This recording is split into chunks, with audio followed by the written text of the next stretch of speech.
Pensez-vous que le service militaire puisse vous apporter quelque chose? Pour ma part, je le pense pas. Bien que tout le monde dise, quand on a fait le service militaire, on est un homme.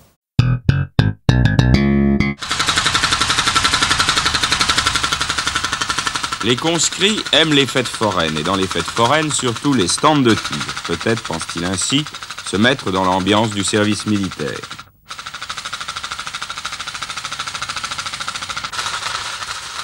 En fait, un conscrit peut difficilement imaginer ce qu'il sera en uniforme, l'armée changeant de visage selon que l'on est dedans ou dehors. C'est l'un de ces conscrits, Pierre Pucier, que nous allons suivre tout au long de cette émission, pendant les 3 premiers jours de son incorporation au 4e chasseur, cantonné à la Valbonne, Isère, à 20 km de Lyon. Monsieur Pucier a fait ses adieux à sa femme, il n'est pas encore le cavalier Pucier, il est en civil et il a encore le cheveu long.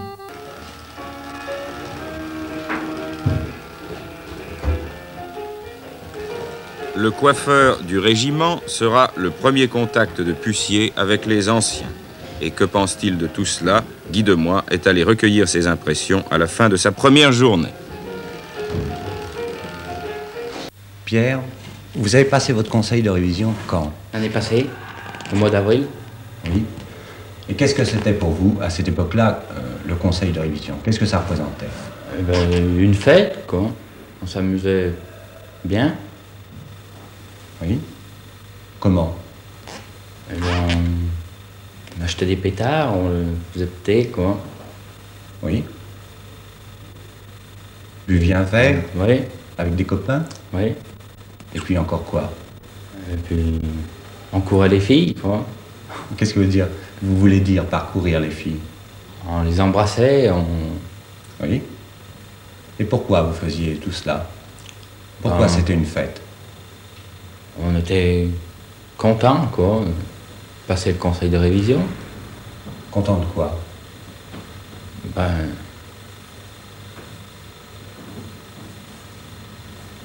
Content d'être un homme?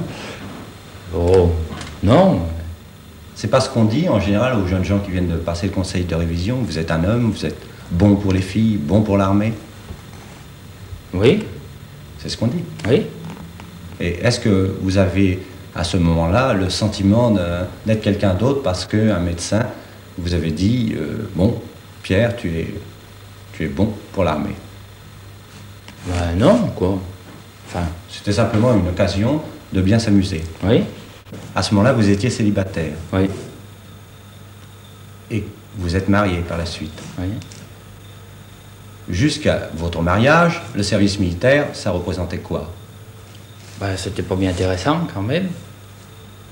Pourquoi? Laisser sa famille. La famille? Oui. Mais maintenant, vous avez laissé votre femme et votre enfant. Oui. Vous avez un enfant. Oui. Quel âge a-t-il? 6 mois. Et ça vous ennuie beaucoup de l'avoir Oui, laissé? un peu, quand même. Mais pourtant, vous l'avez laissé à 10 km d'ici, à peine. Oui, mais ça fait pas pareil, quoi. Est-ce qu'il n'y a pas d'autre chose qui vous gêne? Question... Oh, non, quoi. Enfin... Quel est votre métier? Peintre plâtrier. Vous gagnez bien votre vie habituellement? Oui, oui. Et est-ce que ça ne va pas manquer, ça, justement, la paix que vous rameniez à votre famille? Si, quand même. Oui. Votre femme travaille? Oui. Elle gagne combien? 45 000, 50 000 francs par mois. Est-ce que ça va suffire à élever votre petite fille? C'est une petite fille? Oui. Est-ce que ça va suffire pour la petite fille, pour elle, et puis aussi, je pense, pour qu'elle puisse vous envoyer un peu d'argent, de poche? Enfin, juste, quoi, mais... Ça ira? Ça ira, quoi. Marcher au pas, le maniement d'armes, ce sont des choses que l'on apprend. Mais ce n'est pas le but poursuivi par l'armée. Ce n'est pas de vous faire marcher au pas et de vous apprendre à tirer au fusil. Le but poursuivi, quel est-il? Bien... C'est resté 16 mois là. Bonjour, ça va? C'est où?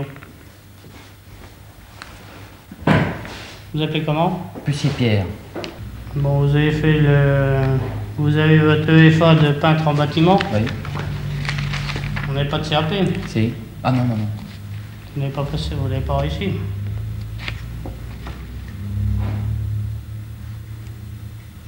Permis de conduire? Non plus. Bon, je vois que vous êtes marié. Oui. Vous avez un enfant? Oui. Un garçon, une fille? Une fille. Alors, vous êtes né le 25 de 46. Vous habitez toujours à Parmilieu dans l'Isère? Montalieu. Montalieu. Que fait votre père? Travaille au ciment Vica. Et votre mère, elle travaille ou elle vit à la maison? On a levé à la maison. Bon, alors vous êtes marié quand? Le 28 octobre 1964. Non, le 11 mai 1964. Votre femme, votre épouse travaille? Oui. Qu'est-ce qu'elle fait? Sténodactylo Ou dans une... dans une usine. Vica. Dans une usine Vica à Montalieu. Qu'est-ce qu'elle gagne? 45 000, 50 000. Bon. Donc, vous pouvez vous en sortir à peu près au point de vue financier. Quand bien même vous êtes ici. Ça pourrait aller à peu près, quoi. Bon, alors j'ai regardé vos tests. Alors, à mon avis, vous allez pendant 2 mois faire une formation de classe de base, comme tout le monde. Et puis, au bout de 2 mois, on vous donnera comme spécialisation, une spécialisation de cavalier porté. C'est-à-dire que vous serez par la suite dans un escadron de combat comme voltigeur sur les groupes portés, ce qui sont des groupes montés sur Jeep et qui servent d'escorte et d'éclairage des patrouilles d'engins blindés. Après cet entretien en particulier avec son futur chef, Pierre Pussier va passer la visite d'incorporation. Pierre Pussier est un soldat moyen. C'est aussi un cas limite. Il est marié et père de famille. Et d'ailleurs, si le projet de réforme du service militaire est adopté par les députés, il y a de fortes chances pour que les gens dans sa situation soient dispensés de servir sous les drapeaux. En attendant, Pussier, lui, va servir. Il est reconnu apte par les médecins du 4e chasseur. De là, il va suivre la chaîne. Son costume civil est dans sa valise. Il le remettra dans 16 mois. Il s'agit maintenant de faire rentrer son 1,79 m et son 97 de tour de poitrine dans un uniforme saillant. 1,79. Passe ici. Entre jambes. 83. Tour de tête maintenant. 55.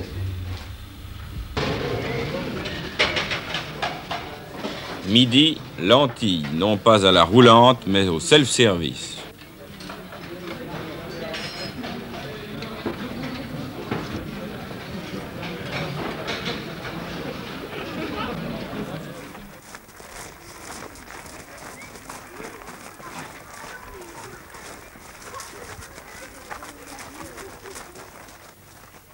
Après-midi de la 2e journée, ABC du métier des armes, le garde à vous, le repos, la marche au pas, le port du béret.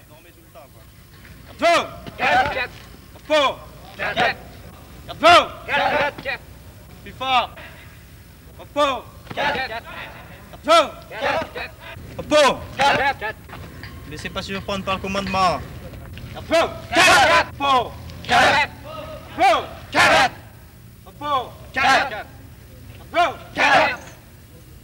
Pensez-vous que le service militaire puisse vous apporter quelque chose? Pour ma part, je ne pense pas. Bien que tout le monde dise, quand on a fait le service militaire, on est un homme, parce qu'on a fait le service militaire. Mais pour mon cas, je ne crois pas que le service militaire m'apporte quelque chose. Oui. Est-ce que vous pensez que ça a beaucoup changé, par exemple, avec la vie militaire qu'a pu connaître votre père? Ah, ça, certainement. Oui. La vie militaire d'aujourd'hui, c'est beaucoup plus amélioré. Ne serait-ce que par les tenues. Pourquoi avez-vous ce sourire? Bon, parce qu'en principe, la tenue militaire est toujours réputée pour... je parle pas de la vareuse, mais surtout pour du pantalon qu'on ne peut pas qualifier de tellement esthétique. Et qu'est-ce que vous pensez de la discipline? Discipline, alors là j'ai été très étonné par la discipline. Enfin, c'est le commencement, mais c'est assez relâche. Pour ma part, dans le groupe où je suis, j'ai un brigadier qui est très aimable. Pas du tout militaire. C'est un appelé? C'est un appelé, oui. Et les autres officiers? Les officiers? Les officiers, bon, pour le peu qu'on les a rencontrés jusqu'à présent, ils sont très sympathiques. Enfin, en principe, ils le font pour accueillir le client? Le client, oui. Est-ce que par la suite, ça pourra changer? Certainement, mais au premier abord, non, on a une bonne impression. Mon capitaine, qu'appelle-t-on former une recrue actuellement? Eh bien, on appelle former une recrue, lui apprendre, finalement lui apprendre à faire la guerre. Oui. C'est le rôle. C'est un bien grand mot, mais enfin c'est ça. Et puis, il y a aussi un point de vue qui se fait jour, évidemment, maintenant depuis le retour de l'armée en France, c'est le fait d'aider le jeune, grâce à la promotion sociale, à se perfectionner dans son métier, se perfectionner soit dans son instruction, soit dans son métier, soit éventuellement trouver un autre métier. C'est une chose qui est évidemment extra-militaire.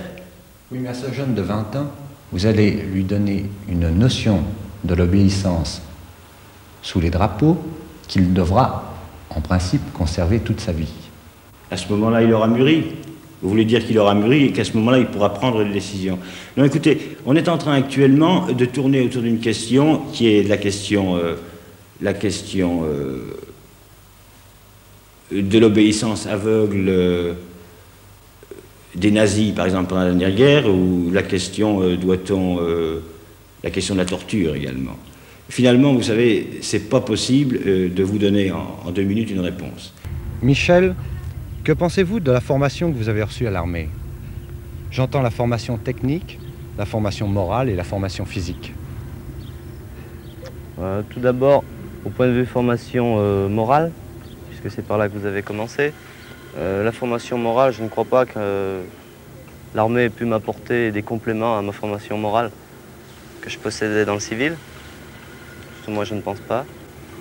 Pour ce qui est de la formation physique, j'ai peut-être fait un peu plus de sport que j'en faisais dans le civil, faute de temps d'ailleurs. Et la troisième formation que vous m'avez dit, c'était? La formation technique, la formation de militaire. Au point de vue militairement parlant, j'ai reçu une certaine formation, d'accord, mais uniquement pour pouvoir la redonner à mon tour à de nouvelles recrues. Et la discipline, qu'est-ce que vous en pensez?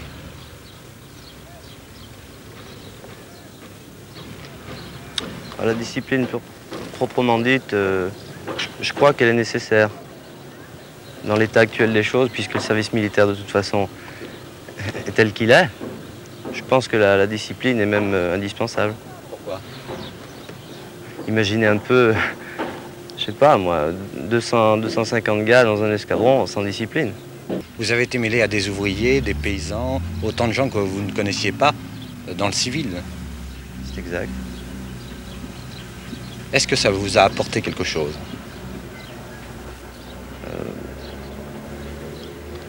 C'est-à-dire que apporter quelque chose, je ne vois pas très bien le sens là, de la question. Je veux dire qu'avant, vous ne les connaissiez pas, ces gens-là.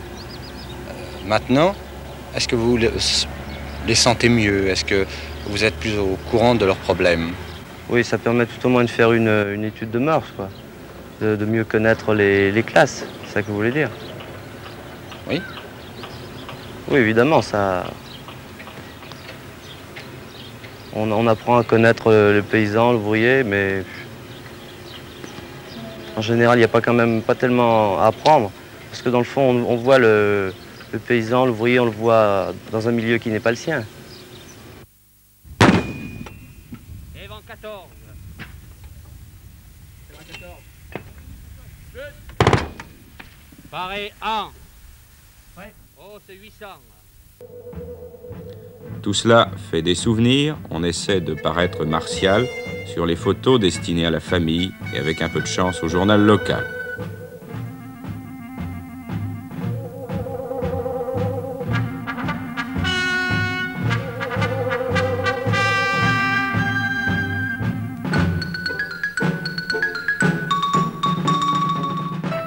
Avec leur souffrance et leur misère, une histoire est